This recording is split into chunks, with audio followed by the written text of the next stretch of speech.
Hi, I'm Finn, and thanks very much for listening to what I have to say. I am a second year student of history and economics, and in the last week I have spent my time looking at the country of Bosnia and Herzegovina, and more specifically the city of Mostar. It's the sixth biggest city in the country by population, and is famous for its beautiful bridge, the Stari Most. The setting of the bridge is absolutely incredible. The bridge is framed by minarets of the mosque next door and sits in front of the mountains which surround the city, providing a beautiful backdrop which draws in thousands of tourists to the city every year. As someone who's been incredibly fortunate to grow up in a country which has spent my entire lifetime at peace, what drew me to Mostar was the living memory of division and conflict in the city barely more than a generation ago. I actually discovered this when I visited myself last summer, and what brought me there was the chance to jump the 24 metres from the bridge into the river. But what I found when I got there was a place still living through the adjustment faced by any country that has been at war. So, a bit of context on that war. It started as part of the breakup of Yugoslavia. Slovenia and Croatia were the first to break away in 1991, and then the Socialist Republic of Bosnia and Herzegovina passed its own referendum for independence in 1992. There was a significant and devastating backlash to this by the Yugoslav People's Army in the first place, who were backed by a Serbian government that mobilised their forces and managed to gain control of much of the country.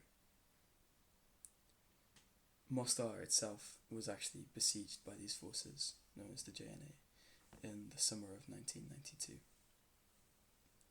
It lasted between April and June, but eventually the aggressive forces were driven back by an alliance between the Croatian Defence Council and the Bosnian army.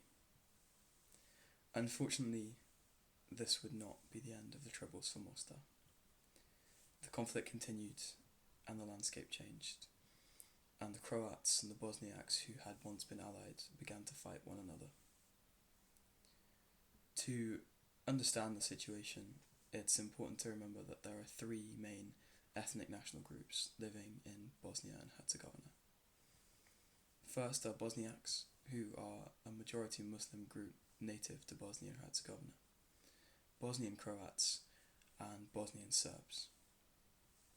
Division between the war was based on nationality, ethnicity, and religion between these three groups. And whilst the relationship between them has historically been characterised by cohabitation, this wasn't what we saw at all at the time. Throughout history, Bosnia has a proud history as a melting pot of east and west and north and south, and is a real mix of cultures. But in June 1993, the second siege of Mostar began as the Croats attacked the Bosniaks. The siege lasted 10 months until April 1994, by the end of which people in Mostar were catching and cooking pigeons because food supplies had run out. The situation was dire, and the Stari Most even fell into the river as a result of all the shelling.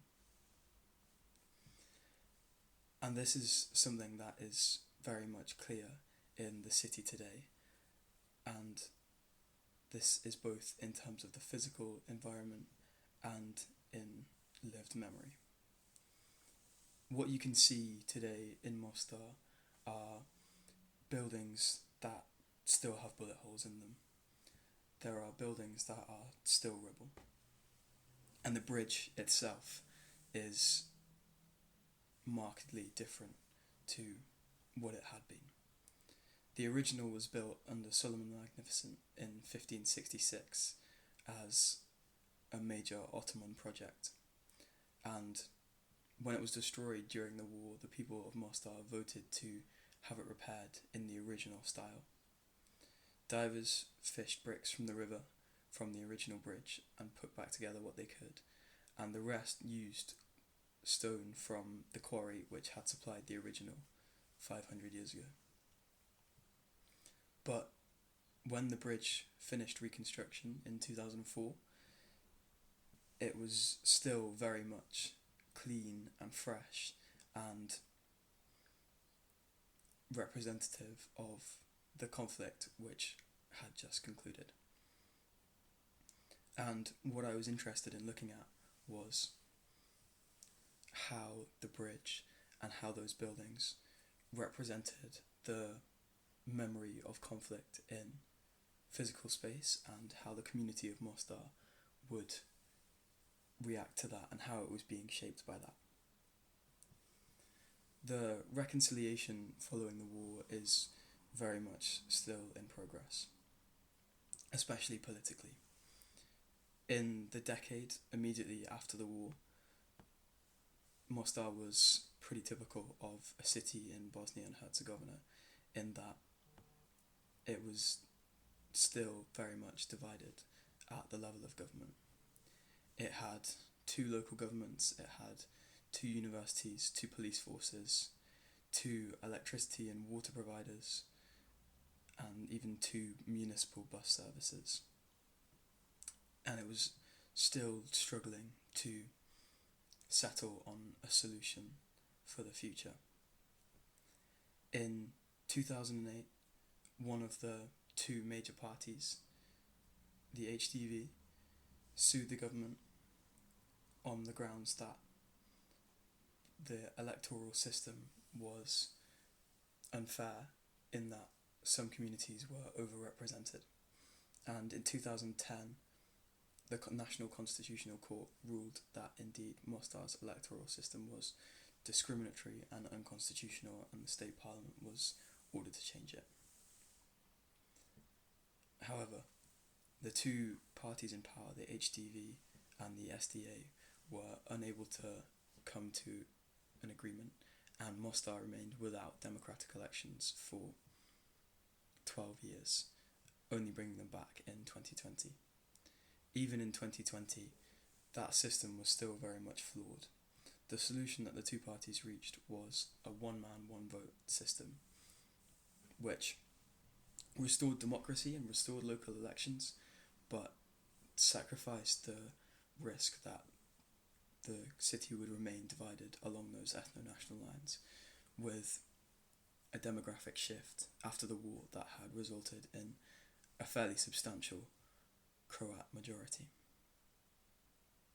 However, what I saw when I visited the country for myself was, whilst division at the political level might remain, the community was very much united in its message of unity and tolerance and cultural diversity. And this is something you can see in the built environment itself. Mostar's bridge is a symbol of the city itself. It is representative of everything that the city considers important, and the choice to rebuild it in its original style was a nod to that unity. It had united the city for hundreds of years, and whilst it was fresh, this was almost a restatement of a renewed desire to maintain that cultural diversity despite the memory of the conflict which it had witnessed. And this was something that I hoped I could bring across in my article. And hopefully this is something you can read and find out about for yourself. I hope you've learned a lot, and I hope it brings you some inspiration to go and visit the country, which is very much worth doing. And again, thank you very much for listening.